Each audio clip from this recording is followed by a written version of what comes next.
Hi friends, అందరికీ good morning. ఎలా ఉన్నారండి? అందరూ బాగున్నారా? అందరూ బాగుండాలి. అందులో ఈ అమ్మాజీ అమ్మ కూడా ఉండాలి. అమ్మాజీ మాట ఛానల్కి స్వాగతం. ఈరోజు బ్రేక్ఫాస్ట్ చేయడానికి కొంచెం లేట్ అయిపోయిందండి. ముందు బ్రేక్ఫాస్ట్తో మొదలు పెట్టేస్తాను. సండే వ్లాగ్ అనమాట ఇది. టిఫిన్ అయితే ఇడ్లీ చేశాను, ఎందుకంటే ఈరోజు మధ్యాహ్నం బిర్యానీ చేయమన్నాడు పెద్దోడు. అందుకే దోశలు అవి వేస్తే మళ్ళీ దానికి దీనికి ఎండాకాలం కదండి. ఆ ఇడ్లీ అయితే మనకి కడుపులో హాయిగా ఉంటుందని ఇడ్లీ చేసేసాను అనమాట. ఇడ్లీలోకి అయితే పల్లీ చట్నీ, కాకపోతే పచ్చిమిరపకాయలు అయిపోయినాయి, అందుకని ఎండుమిర్చి వేస్ట్ చేశాను, అందుకే ఎర్రగా ఉందనమాట. ఇది నా టిఫిన్ అండి. వాళ్ళు తినేసి బయటకు వెళ్ళారు, నాకు కొంచెం లేట్ అయిందనమాట ఈరోజు. బిర్యానీ అంటే మ్యాక్సిమం పని ఉంటుంది కదండి బాబు. ఇదిగో ఇంకా కొత్తిమీర పుదీనా కూడా పెట్టుకున్నాను, వీటిని కూడా తుంచుకోవాలి. మసాలాలు అయితే రెడీ చేస్తానులేండి. చికెన్కి అది మసాలా అది రెడీగా పెట్టేశాను, నానబెట్టేసి ఫ్రిడ్జ్లో పెట్టేశాను. ఇక వీటిని తుంచుకోవాలి, తర్వాత బిర్యానీ చేస్తానమాట. ఆ బిర్యానీ కూడా మీకు చూపిస్తాను. ఇంతకీ మీరు అందరూ టిఫిన్లు చేశారా? చేస్తే నాకు కామెంట్ చేయండి. అలాగే వీడియోకి అయితే లైక్ ఇచ్చేయండి మరి ప్లీజ్. ఒక లైక్, జస్ట్ 1 లైక్, ఇలా లైక్ ఇచ్చేసేయండి, సరేనా? Please please please. ఇప్పుడైతే నేను టిఫిన్ చేసేస్తాను. ముందుగా ట్యాబ్లెట్ వేసుకోవాలి. ఇదండి ఫస్ట్ నేను చేసేది. పొద్దున్న వేసిన తర్వాత ట్యాబ్లెట్ మాత్రం వేసుకోవాలన్నమాట. ఇది కూడా కలగత్తుకుంటున్నాను నేను, చూడండి అలవాట్ల పొరపాటు.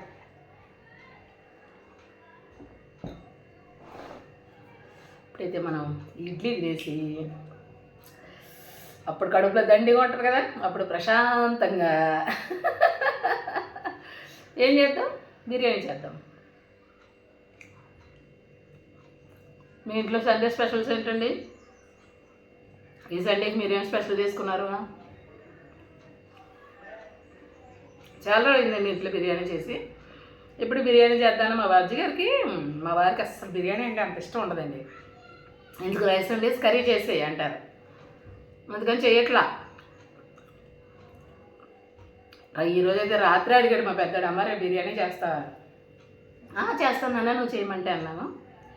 చికెన్ తెచ్చాడు, రైస్ తెచ్చాడు, కొత్తిమీర పుదీనా అన్నీ తెచ్చుకున్నాడు. అడిగినప్పుడు చేసి పెట్టాలి కదండి పిల్లలకి,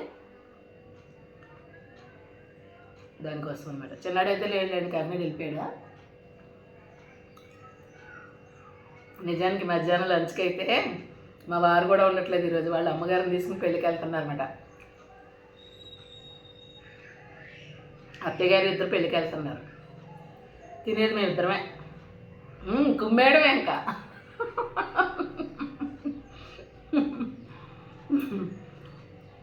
ఇప్పుడు దాకా అదే ఉడికిచ్చాను మా వారిని. పోలేండమ్మా మీరే చేసుకుందానండి అమ్మా అనేసి అన్నారు.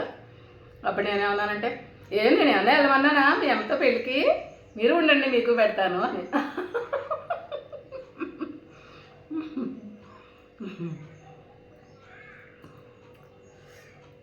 అదండి విషయం. పల్లెటూరు అంటే పల్లెటూరే, అందులో చాలా ఆనందాలు అయితే ఉంటాయి, నేను ఒప్పుకుంటాను. చక్కగా ఈ ఏజ్లో కూడా వాళ్ళ అమ్మగారిని తీసుకుని ఆయనకి పెళ్ళికి వెళ్తున్నారు. అది హ్యాపీయే కదా. నాకైతే చాలా హ్యాపీ అండి. ఎందుకంటే అత్తయ్య గారు సంతోషిస్తారు. ఇదివరకైతే మావయ్య గారు అత్తయ్య గారు ఇద్దరు వెళ్ళిపోయేవారు. ఈ మధ్యన మావయ్య గారు కొంచెం సిక్ అయ్యారు, ఏమీ తినట్లేదు కాబట్టి ఆయన వెళ్ళట్లేదు. అప్పుడు వాళ్ళ పెద్ద అబ్బాయి దగ్గరికి వచ్చి, బాబు మనం ఇలా వెళ్ళాలి అని చెప్పారు పొద్దున్న. సరే అమ్మా నేను అన్నారు. అది ఆవిడకి హ్యాపీనెస్. వాళ్ళు పెద్దవాళ్ళు హ్యాపీ అయితే నేను కూడా హ్యాపీ అండి. నాకు కూడా చాలా సంతోషంగా అనిపిస్తుంది. ఎప్పుడైనా వాళ్ళు చెప్పిన పని చేయకుండా వెళ్ళిపోతేనే నాకు బాధ వేస్తుంది అనమాట. ఆ టైంలో ఇంకేదో పని ఉండొచ్చు, లేదంటే వాళ్ళు చెప్పిన మాట అయితే కాదన్నారులేండి. ఒక్కోసారి మిస్ చేస్తూ ఉన్నప్పుడు అయ్యో వచ్చి పిలిచారే, వాళ్ళు నొచ్చుకున్నారేమో, మనసు ఏమైనా నొచ్చుకుందేమో అని ఒక ఫీలింగ్ అయితే నాకు వస్తుందండి. ఏముందండి, ఏదైనా మాట వల్లే జరుగుతుంది. వచ్చిన వాళ్ళతో కొంచెం అప్యాయంగా మాట్లాడితే వాళ్ళు సంతోషపడతారు.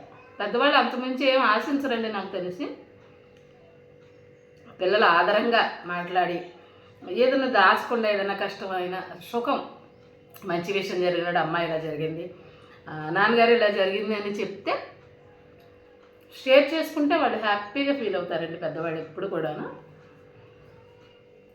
ఏమీ చెప్పకుండా పలకరించకుండా వెళ్ళిపోతూ ఉంటేనే వాళ్ళకి బాధగా అనిపిస్తుంది అనమాట. ఇదివరకు అంత దగ్గరగా ఉండే పిల్లవాడు, మేము పెంచి పెద్ద చేసిన పిల్లవాడు మమ్మల్ని దూరం పెట్టేస్తున్నాడు అన్న భావన వచ్చేస్తుంది.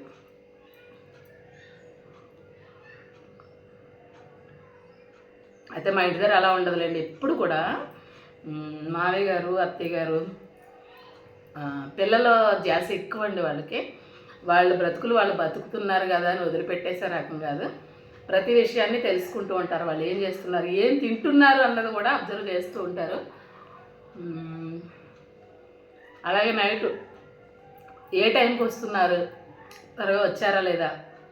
వీళ్ళు ముగ్గురు కొడుకులండి మా మావయ్య గారికి. వాళ్ళు ఎదురుంటారు, మేము కొంచెం ఎదురుకు వస్తుంది మా బండి. ముగ్గురు కొడుకు బళ్ళు కూడా వచ్చి వాళ్ళ ఇంటికి వచ్చేసారు అన్నంత వరకు మావయ్య గారు ప్రశాంతంగా నిద్రపోరండి. అదంతా తన చెవిలో పడిన తర్వాతే ఆయన పడుకుంటారు. అలాగే ఎప్పుడైనా బిజీగా ఉండి ఒక 2 days కానీ కలవలేదనుకోండి మా వారు, బాబ్జీ కనిపించట్లేదు ఈ మధ్యన అని చెప్పేసి ఫోన్ చేస్తారు. లేదయ్యా నేను కొంచెం అయ్యా అని పిలుస్తారులేండి ఈయన, నేను కొంచెం బిజీగా ఉండి రాలేకపోయాను అనేసి అప్పుడు వెంటనే ఈయన వెళ్ళి ఒక అరగంట సేపు వాళ్ళ నాన్నగారి దగ్గర అమ్మ దగ్గర కూర్చొని మాట్లాడేసి అప్పుడు వస్తారనమాట. వచ్చిన వెంటనే నేను అడుగుతా, ఏం మాట్లాడుకున్నారు అని. ఏమంటే మామూలుగానే మాట్లాడుకున్నాను, ఏడిపిస్తారు తప్ప అసలు విషయం చెప్పరండి మా వారు. మళ్ళీ అడుగుతా, ఏమన్నారండి మీ అయ్యా అంట. అస్సలు చెప్పరు. ఏముంది, ఏమి లేదు, మామూలుగానే మాట్లాడుకున్నాము, 2 రోజుల నుంచి కనపడలేదు అనేసి అన్నాడు, పని ఉందా అయ్యా అని చెప్పాను అంటారు తప్ప అసలు చెప్పరండి. ఏం ఉండకపోవచ్చునండి, అయినా సరే చెప్పరు. అదొక ఆటలాగా ఉంటుంది అనమాట మా ఇద్దరి సంభాషణ. కానీ నాకైతే చాలా సంతోషం అండి వాళ్ళ దగ్గరికి వెళ్ళి కలిసి రావడం. నేను వీడియో కోసం చెప్పట్లేదు. తల్లిదండ్రులు అన్న తర్వాత ఏ తల్లిదండ్రులైనా ఒకటే, ఏ తల్లిదండ్రులకైనా బిడ్డల మీద అలాగే ఉంటుంది కదండి ఆశ. ఇక్కడ ఒక విషయం చెప్పాలి, అమ్మాయి అంటేనే హానెస్ట్, మీకు తెలుసు. మా అమ్మగారు ఇంటి దగ్గర, అమ్మ వాళ్ళ ఇల్లు ఇదైతే అన్నయ్య ఇల్లు, ఇది పక్కన చెల్లి ఇల్లు ఉంటుంది అనమాట. ఈసారి వెళ్ళినప్పుడు మీకు చూపిస్తానులేండి. అన్నయ్య బైక్ తినంగా మా అమ్మగారు గుమ్మ వైపు వస్తుంది. వచ్చిన తర్వాత వాడి ఇంటికి అలా వెళ్ళాలి. టక్కమని అలా వెళ్ళిపోయాడు కానీ జస్ట్ ఒక్క క్షణం అలా స్టాండ్ వేసి మేము ఎవరైనా వెళ్ళినా కానీ అమ్మ బయటే ఉంటుంది, నాన్నగారు కూడా బయటే చెట్టు దగ్గర కూర్చొని ఉంటారు చల్లగాలికి. ఇప్పుడు అమ్మ లేదనుకోండి, ఉన్నప్పుడు విషయం చెప్తున్నాను, జస్ట్ అలా ఒక 2 నిమిషాల నుంచి ఉంటే ఎక్కడికి వెళ్ళే బాబు ఇదే పలకరిస్తుంది, వాడు పలకరించి పని లేదు. ఏదో 2 మాటలు మాట్లాడేసి వెళ్తే అదొక సంతోషం. తిన్నగా బండి వాడి ఇంటికి వెళ్ళిపోయేవాడు. అప్పుడు అనిపించేది మాట, జస్ట్ ఆగచ్చు కదా, ఎప్పుడు తర్వాత పలకరించేవాడు. లేదంటే అన్నయ్య వచ్చాడని నేను వెళ్తేనో, లేదంటే వాడొచ్చో తర్వాత పలకరించేవాడు. కానీ ఆ బండి ఆపేసి ఎప్పుడు వచ్చేవే ఏంటి అని అడిగితే బాగుండు అని అనిపించేది అనమాట. అందుకని ఆ ప్రస్తావన వచ్చింది ఇప్పుడు. అలా అని పలకరించడానికి కాదు, చూడడానికి కాదు. మా అన్నయ్య అయితే చాలా బాగా వస్తాడండి. కొంతమందికి కొన్ని అలవాట్లు ఉంటాయి. అయితే మా వాళ్ళకైతే ఇక్కడ అలా ఆగకుండా గట్ట వెళ్ళిపోతే మావయ్య గారు అయితే చాలా బాధపడిపోతారండి. అందుకని వీళ్ళు ముగ్గురు కూడా ఆగుతారు, చూస్తారు, మంచి చెడ్డ తెలుసుకుంటారు. కాకపోతే వాళ్ళకి ఏమైనా మీరు తెచ్చిస్తారా అని అంటే ప్రస్తుతానికి అయితే మనం తెచ్చిచ్చే ఇది లేదండి. భగవంతుడి దయ వల్ల మావయ్య గారు ఏదో ఆయన బిజినెస్ ఆయన చేసుకుంటారు. మనల్ని అయితే ఏం పెట్టమని పోయమని అన్నారులేండి.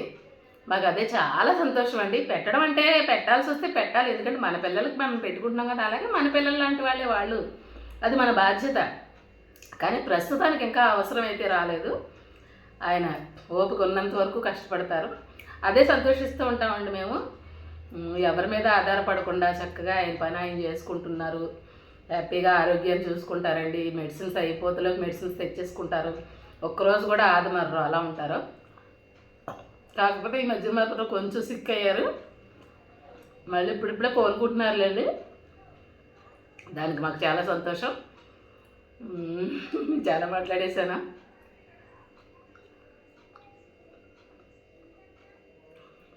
ఏదైనా వాళ్ళు ఉన్నంతసేపే కదండి.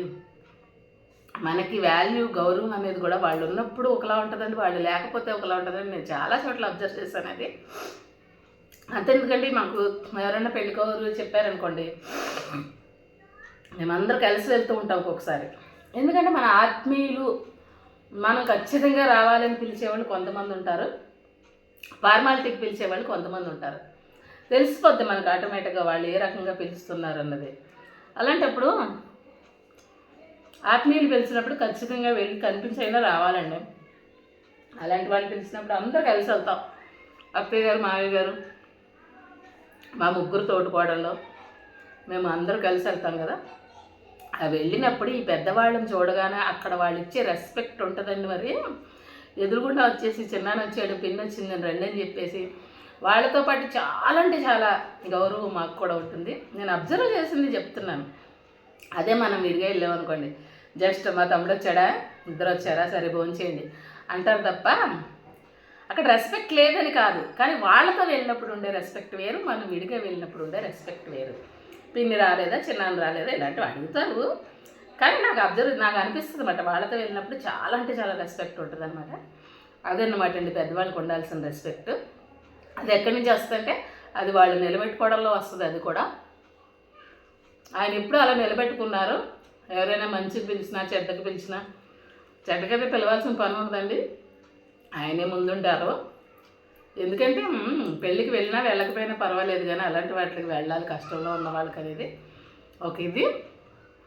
ఆయన అలాగే ఉంటారు, మేము అలాగే ఉంటాం, మేము కూడా అదే చెప్తాం. అని చెప్పేటంటే వాళ్ళతో వెళ్తే రెస్పెక్ట్ వేరనమాట. పెద్దవాళ్ళు ఉన్నంతసేపేనండి ఏదైనా. వాళ్ళు వెళ్ళిపోతే మనకి మంచి చెడ్డ చెప్పేవాళ్ళు ఎవరు ఉంటారు చెప్పండి. ఎక్కడో మొదలుపెట్టి ఎక్కడికి వెళ్ళిపోయాను అనుకుంటున్నారా? నాకు చెప్పాలనిపించింది 4 మంచి మాటలు, ఇది మంచిదే కదా, కొంతమంది అయినా తెలుసుకుంటారు అన్న విషయాన్ని. అది ఏదైనా సరే చెప్తానన్నమాట. మీకు నచ్చితే కామెంట్ చేయండి, అలాగే లైక్ చేయండి, ఛానల్ని సబ్స్క్రైబ్ చేసుకొని సపోర్ట్ చేయండి. అలాగే బిర్యానీ వీడియో సపరేట్గా అప్లోడ్ చేస్తాను. ఇంకా ఉందామా మరి, రేపు మరో మంచి టాపిక్తో మళ్ళీ మాట్లాడుకుందాం. అలాగే నిన్న మా చెల్లి వాళ్ళు వచ్చారండి. చెల్లి వాళ్ళ పాపది ఈ మంత్ ఏప్రిల్ 23న నిశ్చితార్థం ఉందనమాట. మీకు మంచి మంచి వీడియోలు అయితే రాబోతున్నాయి. ఎందుకంటున్నానంటే అమ్మ ఉన్నప్పుడైతే 15 డేస్కి ఒకసారి వెళ్ళిపోయేదేనండి మమ్మీకి. ఎందుకంటే అమ్మ రాకపోతే ఊరుకునేది కాదు. రావచ్చు కదమ్మా అంటే ఎలాగే ఈయన బిజినెస్ పరంగా అటువైపు వెళ్తారండి. అందువల్ల ఏంటంటే నేను వస్తానండి అంటే తీసుకెళ్ళేవాళ్ళు. మార్నింగ్ తీసుకెళ్ళి అక్కడ దించేసి ఈవినింగ్ మళ్ళీ వచ్చేటప్పుడు తీసుకొచ్చేసేవాళ్ళు. కానీ ఇప్పుడు కూడా అటే వెళ్తున్నారు. కానీ అమ్మలేదు కదా, అమ్మలేని పుట్టిల్లు కాదంటారు కదండి. వాళ్ళు రమ్మంటారు, రమ్మనట్లేదని నేను అన్నా. కానీ అమ్మ ఉన్నప్పుడు అది వేరు. అందుకే చెప్తున్నాను, ఏదైనా సరే పెద్దవాళ్ళు ఉన్నంత వరకే. వాళ్ళు దాటిపోయారంటే ఏది మన చేతుల్లో ఉండదు. మళ్ళీ ఎమోషన్ అవుతాను అమ్మ గుర్తొచ్చిందంటే. అలా అని మర్చిపోయింది లేదనుకోండి, అమ్మ ఎప్పుడు నాతోనే ఉంటుంది. అమ్మ మాటలు, అమ్మ జ్ఞాపకాలు, అమ్మ మంచితనం, అమ్మ నేర్పించిన బాటలు అన్నీ ఎప్పుడు నాతోనే ఉంటాయి. మా అమ్మ గురించి చెప్పాలంటే అబ్బో 1 సంవత్సరం చెప్పుకోవచ్చండి వీడియోల రూపంలో. మీకు ఎవరికైనా ఇంట్రెస్ట్ ఉంటే కామెంట్ చేయండి, తప్పకుండా చెప్తాను. అలాగే నా పెళ్ళి దగ్గర నుంచి మాది అరేంజ్డ్ మ్యారేజా, లవ్ మ్యారేజా, చాలామంది అడుగుతుంటారు మీది లవ్ మ్యారేజ్ అని మా ఇద్దరిని చూసిన వాళ్ళు. ఇవన్నీ కూడా మీకు తెలుసుకోవాలనుకుంటే కామెంట్ చేయండి. ఒక సిరీస్ లాగా చేద్దాం. నా పెళ్లి చూపుల దగ్గర నుంచి మొదలుపెట్టి ఒక సిరీస్ లాగా చేద్దాం. ఓకేనా మరి? ఇక ఉంటాను మరి. బాయ్.